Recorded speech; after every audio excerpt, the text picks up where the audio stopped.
আমার সুপ্রিয় ছাত্রছাত্রীবৃন্দ, আশা করি সকলেই ভালো আছো। এখন আমরা বিজনেস স্ট্যাটিস্টিক্সের কোরিলেশন কোএফিসিয়েন্ট চ্যাপ্টারের একটা মজার ট্রিক শেখাবো। এই কোরিলেশন কোএফিসিয়েন্টের এই সূত্রটা নিয়ে অনেকের মধ্যেই অনেক বড় একটা ঝামেলা রয়ে গেছে এবং এই সূত্রটা নিয়েই অনেক এই সূত্রের জন্য চ্যাপ্টারটা ছেড়ে দেয়। আমি সূত্রটা এমনভাবে দেখাবো, সূত্রটা একবারে দেখার সাথেই 2 মিনিটের মধ্যে সবার সূত্রটা মুখস্থ হয়ে যাবে। তো এক্ষেত্রে আমরা দেখে নিই সূত্রের ট্রিক্সটা। আমাদের চ্যাপ্টারের নেম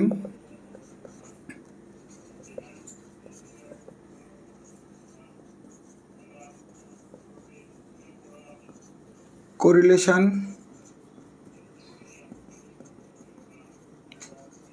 কোএফিসিয়েন্ট। এখানে যে ফর্মুলাটি ব্যবহৃত হয় সেটা হচ্ছে কার্ল পিয়ারসন্স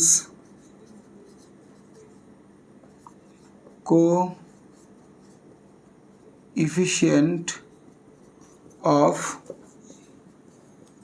কোরিলেশন। তো এটার দুইটি মেথড আছে। প্রথম মেথডটি হচ্ছে ডিরেক্ট মেথড। তো ডিরেক্ট মেথডের সূত্রকে আমরা এখন দেখাবো।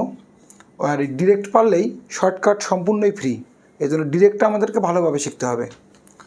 ডিরেক্ট মেথডের সূত্র দ্বারায় r equal summation x y minus summation x summation y divided n. এতটুকু মুখস্থ করতে পারলেই আমাদের চ্যাপ্টার শেষ। সামেশান এক্স ওয়াই কী পড়তে হবে? Summation x Y. এই সামেশান এক্স ওয়াইটাই দুই ভাগে বিভক্ত হয়ে যাবে, একটি সামেশান এক্স, একটি সামেশান ওয়াই। এভাবে আমরা চিন্তা করতে পারি যে এখানে যে সামেশান এক্স ওয়াই একসাথে আছে, একটা সামেশান এক্স এখানে চলে যাবে, এই সামেশান নিয়ে ওয়াইটা এখানে চলে যাবে। তো এই এক্স ওয়াইয়ের একটা সামেশান ছিল, এখন এক্স ওয়াইয়ের মোট দুটি সামেশান হবে, summation x summation Y. Summation তো অনেকটা গুণ করার মতো এবং এদেরকে ডিভাইড করতে সহায়তা করবে কি? এন।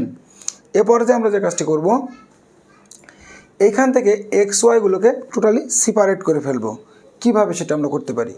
এখান থেকে আমি এক্সটা নিব, এনটা নিব, নিয়ে একটি সেট তৈরি করব। সামেশান এক্স এন, এ হচ্ছে আমাদের একটি সেট। আরেকটি সেট আমি ওয়াইকে নিয়ে তৈরি করব। সেক্ষেত্রে আমার হবে সামেশান ওয়াই ডিভাইডেড এন। আর একটা কথা মনে রাখতে হবে, কোরিলেশন কখনোই রুট ছাড়া হবে না। তাহলে আমরা কি পড়তে পারি? এ পর্যায়ে রুটটা দিয়ে দিতে পারি। আর রুটটা দিলে এই রুটের প্রভাব থেকে এদেরকে রক্ষা করার জন্য আমাদেরকে কি দিতে হবে? স্কোয়ার। তবে এটা স্কোয়ার, এটা হোল স্কোয়ার, এটা স্কোয়ার, এটা হোল স্কোয়ার। ব্যাস, আমাদের সূত্র হয়ে গেল।